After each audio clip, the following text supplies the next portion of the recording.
నమస్కారం. Welcome back to Rajesh kitchen and vlogs అండి. So, please నా ఛానల్ సబ్స్క్రైబ్ చేయండి. బెల్ ఐకాన్ మీద క్లిక్ చేయండి. లైక్ చేయండి, షేర్ చేయండి, కామెంట్ చేయండి. సో, ఈరోజు మన రెసిపీ వచ్చేసి సొరకాయ పప్పు అండి. దీనికి కావాల్సిన ఇంగ్రీడియంట్స్ ఏంటో చూసేద్దాం. పప్పు అండ్ సొరకాయ 1 కప్ అండి. Tomato 1 cup.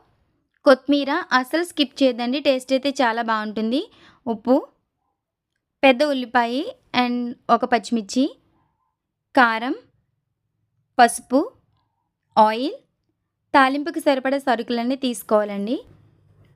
నేనైతే పప్పు వాష్ చేసుకుని ఆయిల్ యాడ్ చేశాను. దీంట్లోనే పసుపు అనేది యాడ్ చేశాను.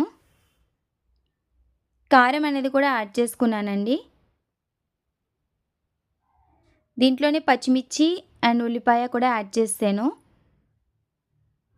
దీంట్లోనే సొరకాయ కూడా యాడ్ చేశానండి. టమాటో కూడా యాడ్ చేసేసాను.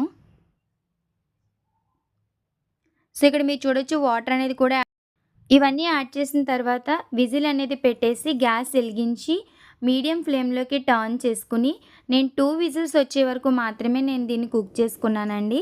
2 విజిల్స్ తర్వాత నేను సాల్ట్ అనేది యాడ్ చేద్దామని నేను 2 విజిల్స్ తర్వాత నేను ఆఫ్ చేద్దామని అనుకున్నానండి. ఎందుకంటే నాకు సాల్ట్ లాస్ట్‌ని యాడ్ చేసుకుంటే ఇష్టం ఉండదు.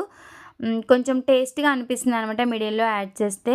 సో, ఇక్కడ ప్రెషర్ అంతా పోయిన తర్వాత మీరు చూడొచ్చు పప్పు అనేది ఇలా కుక్ అయిందనమాట. సో, దీంట్లోనే నేను సాల్ట్ అనేది యాడ్ చేసేసాను.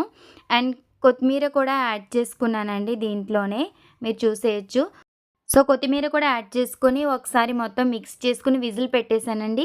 1 విజిల్ వచ్చే వరకు కూడా నేను ఫ్లేమ్ అనేది ఆన్ చేసి మళ్ళీ కుక్కర్ పెట్టాను. 1 విజిల్ అయితే వచ్చేసిందండి. సో, చూసేద్దాం ఎలా అయితే కుక్ అయిందో పప్పు మనకి.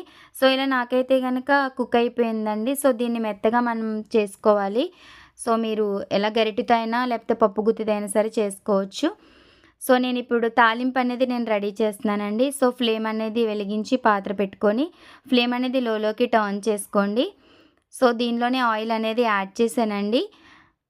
అండ్ ఆయిల్ యాడ్ చేసిన తర్వాత ఆయిల్ హీట్ అయిన తర్వాత దీనిలో నేను ఆవాలు అనేవి యాడ్ చేసుకున్నాను. దీంట్లో వెల్లుల్లి అనేది కూడా యాడ్ చేసేసాను. సో, ఇక్కడ చూడొచ్చు మీరు ఇవి కొంచెం ఫ్రై అయిన తర్వాత మిగతా తాలింపు సరుకులన్నీ కూడా నేను యాడ్ చేసేసానండి. సో, చూడొచ్చు మీరు ఇక్కడ. సో, తాలింపంతా మనకి ఫ్రై అవుతున్నప్పుడు ఇలా ఒక స్పూన్‌తో మిక్స్ చేసుకోవచ్చండి మనం. సో, మిక్స్ చేసుకున్న తర్వాత పప్పు అంతా కూడా యాడ్ చేసేసాను నేను దీంట్లో. సో, పప్పు యాడ్ చేసిన వెంటనే కూడా మనం మూతతో క్లోజ్ చేసేసుకోవాలండి. ఎందుకంటే ఆ స్మెల్ అనేది బయటకు పోకుండా ఉంటుంది. చాలా బాగుంటుందనమాట. సో, ఒక 1 మినిట్ తర్వాత చూసి ఇలా మనం మొత్తం మిక్స్ చేసుకోవాలి. ఒక సర్వింగ్ ప్లేట్‌లోకి తీసుకొని సర్వ్ చేసుకోవడమే. సో, మీ అందరికీ వస్తుంది. బట్ ఒకసారి ఇలా ట్రై చేయండి. మీకు ఎలా కుదిరిందో కామెంట్ చేయండి. సో, ప్లీజ్ నా ఛానల్ సబ్స్క్రైబ్ చేయండి. అందరికీ నమస్కారం. Thank you so much.